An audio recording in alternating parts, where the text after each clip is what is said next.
Sa status, makikita po natin ay registered. Ibig sabihin po nito ay successful na po yung registration at included na po sa NCSC database yung record ng senior citizen na ni-register natin. Para sa mga senior citizen na nakalista na sa database ng NCSC, naka-record na po lahat ng kanilang relevant information dito. At ito ay maaaring maging basis ng NCSC para sa mga upcoming projects and services for senior citizens. Kabilang na dito yung mga cash gift or ayuda na matatanggap ng mga senior citizen tulad ng pagkakaroon ng 10,000 cash gift,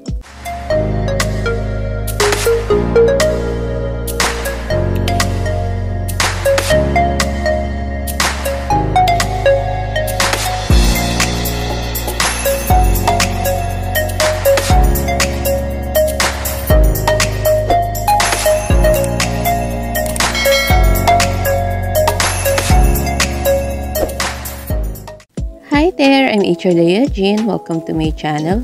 For today's video, ang topic na i-discuss ko ay kung paano ba malalaman kung nakapag-register na sa National Commission on Senior Citizens or NCSC online gamit ang mobile phone.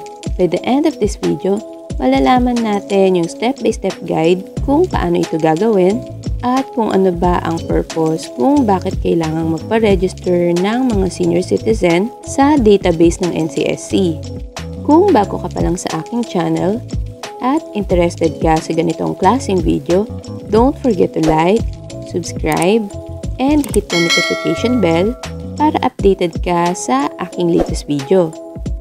Sa video ko na paano mag-register sa National Commission on Senior Citizens or NCSC online, na-discuss ko po dito yung updated process ng registration through online gamit ang mobile phone.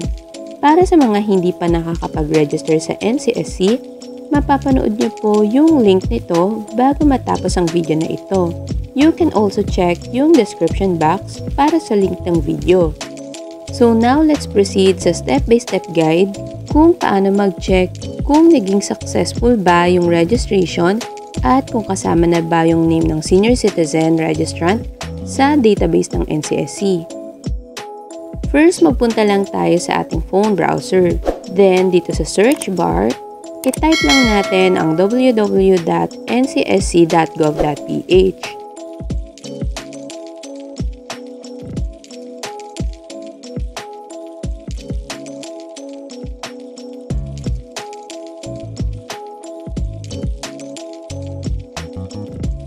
Pag nasa webpage na tayo ng NCSC, makikita natin dito kung gaano nakadami ang nakapag-register na senior citizen sa kanilang database. Tap lang natin yung Verify here to proceed.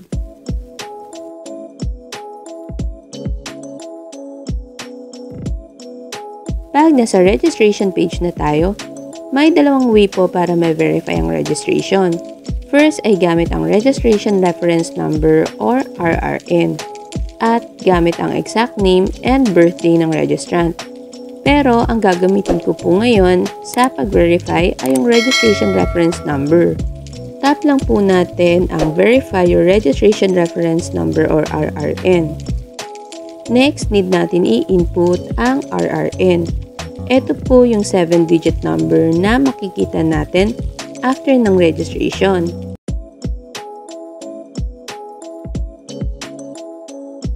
Then, i-input natin yung 4-digit passkey number or PKN na inilagay natin during registration.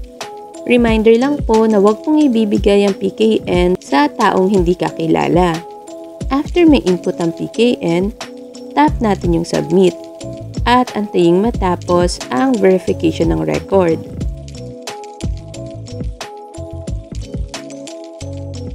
Then, mag-a-appear po itong registration verification page. Naka-indicate po dito yung RRN, name ng registrant, region, age and gender.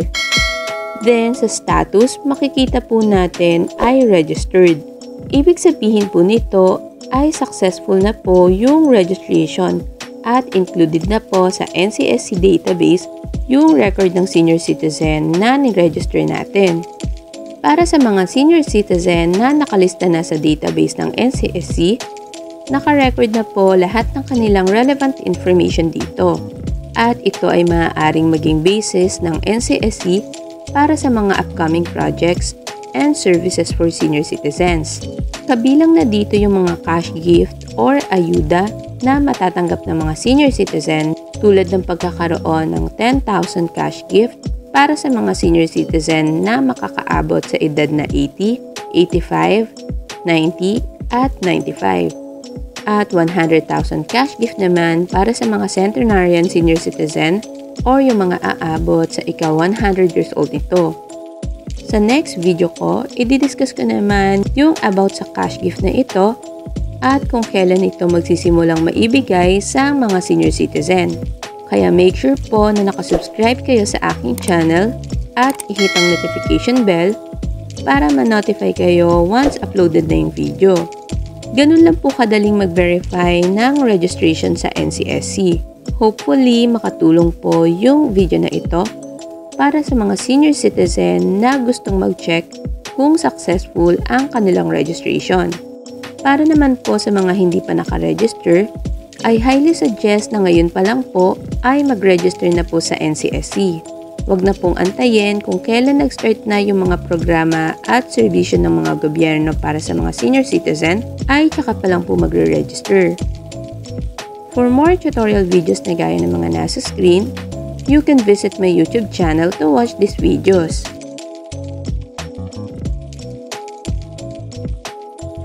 Okay, so that's it for today's video. Kung meron kayong questions or clarifications, just comment down below. And don't forget to like and subscribe to my YouTube channel. Para naman sa mga mas detailed na questions or concerns, you can reach me sa aking Facebook page at huwag pong kalimutang mag-like at i-follow yung aking page.